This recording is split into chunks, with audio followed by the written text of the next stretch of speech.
rides only.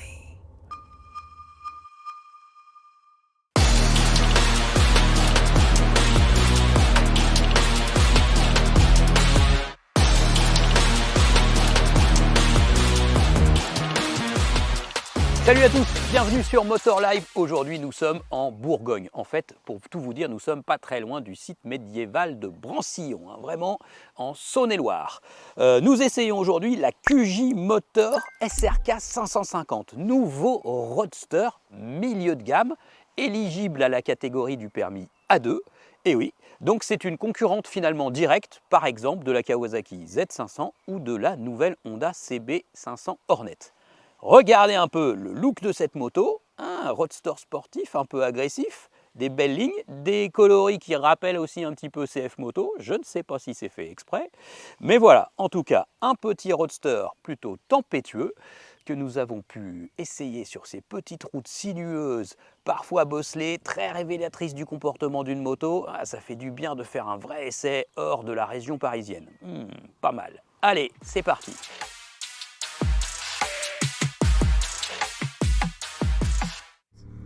Alors, moi je suis obligé de me reculer complètement sur la selle, vous voyez, hop, parce que pour trouver, pour apprécier, de ne pas être trop collé au guidon, donc je me recule sur la selle. Mais la moto est très compacte, hein. Franchement c'est une 550, on a plutôt l'impression en termes de gabarit que c'est une grosse 300, quoi, une 300-400. La prise en main, très facile.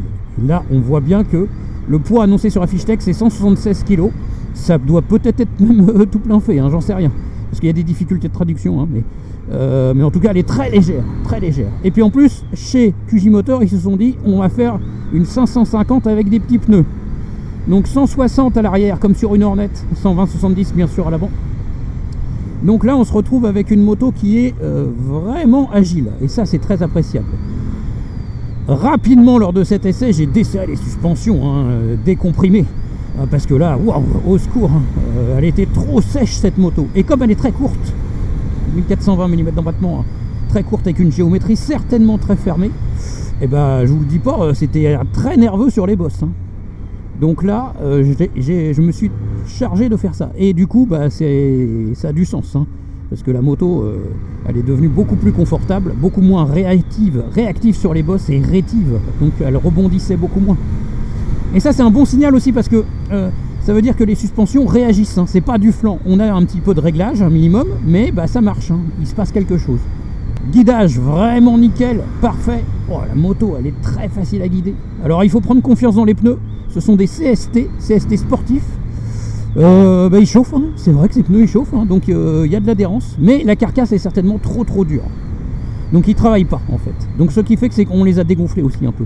Bah, pour qu'ils travaillent mieux et qu'ils laissent mieux, qu'ils chauffent mieux aussi. Voilà. Mais c'est vrai la carcasse est dure. Mais il y a quand même du grip, donc ça va, c'est pas mal.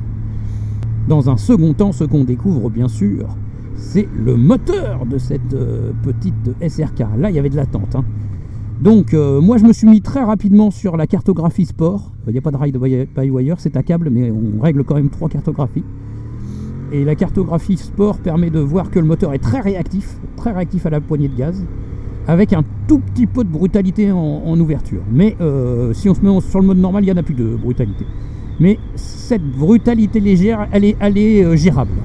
Alors là, vous voyez, je suis en 3e, 50 km/h à peine, là. Voilà, hop. Yep. Et ouais, ça tracte, hein. Le moteur il est assez vif, hein. Et puis pour un moteur avec des côtes presque carrées, il est vif et il y a du couple, hein. Voilà, elle bondit pas mal cette moto en sortie de virage. Après on entend la boîte à air qui s'énerve, ah ouais c'est intéressant, hein. Non, il est vigoureux ce moteur, il est pas feignant, hein.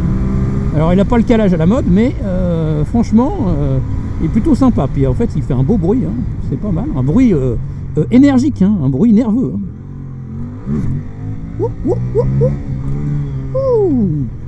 Pas mal ça. Lors de cet essai on a pu faire un peu d'autoroute, de quoi constater que sur autoroute la position elle est plutôt confortable, et surtout on affronte plutôt bien le vent, donc on roule à 130 sans difficulté. Les petits virages, ah ouais, ça se place bien, et ouais on a envie de jouer, elle est courte, elle est agile. Le déclenchement il est vraiment pas mal. Hop. Ah, c'est une moto qui est quand même sportive, hein. Franchement, on a envie de jouer avec. Hein. C'est assez appréciable. Hein.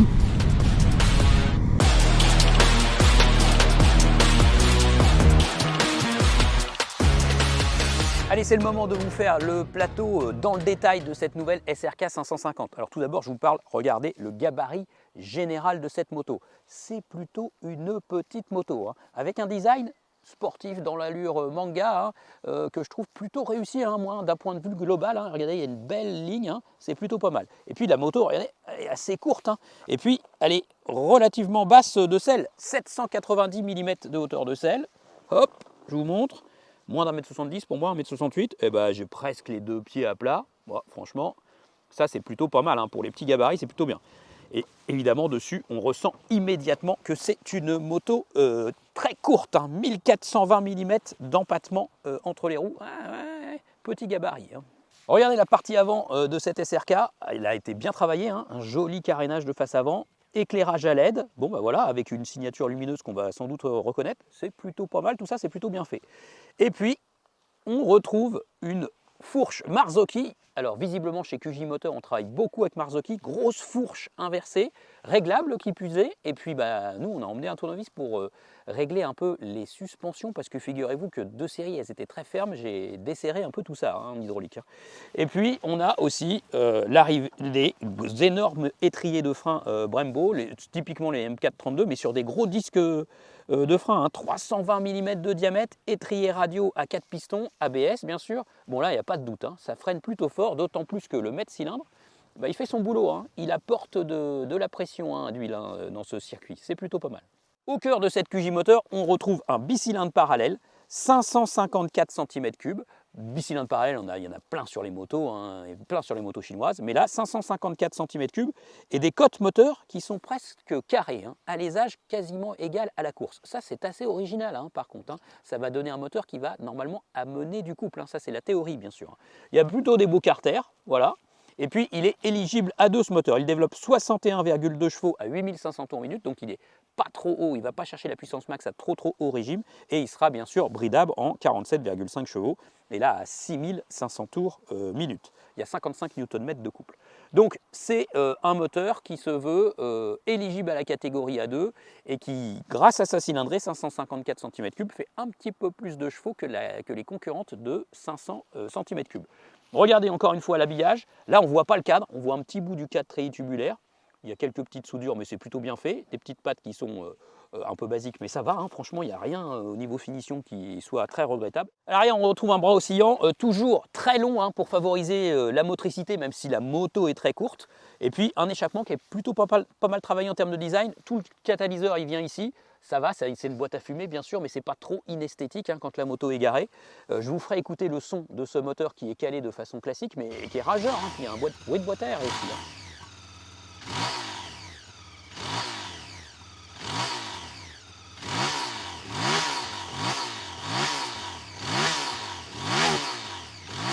Puis à l'arrière, on retrouve un seul disque de frein, bien sûr, l'ABS, pas de problème, on voit la petite roue crantée.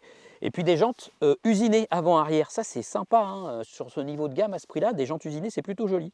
Et puis on a les valves coudées pour pouvoir faire facilement la pression des pneus. Et d'ailleurs, la pression des pneus, elle figure au tableau de bord. Pression des pneus avant et arrière, s'il vous plaît.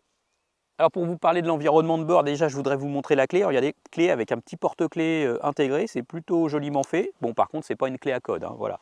La clé va venir se loger dans un logement de Niemann avec un entourage en faux carbone, voilà. Mais bon, bah, c'est plutôt joli, plutôt bien fait. Regardez l'environnement de bord, pas mal. Guidon typé roadster assez large, tableau de bord TFT couleur. Alors ce tableau de bord se pilote depuis le Komodo. Ça nous permet de modifier la réponse à la poignée de gaz. Il y a 3 modes, mais attention, ce n'est pas un accélérateur électronique, c'est un accélérateur à câble. On a des warnings, les 2 leviers sont accessibles, et puis dans ce tableau de bord, on peut régler la luminosité et puis avoir accès à toutes les infos, hein, donc la cartographie, et aussi pouvoir retirer le traction control éventuellement.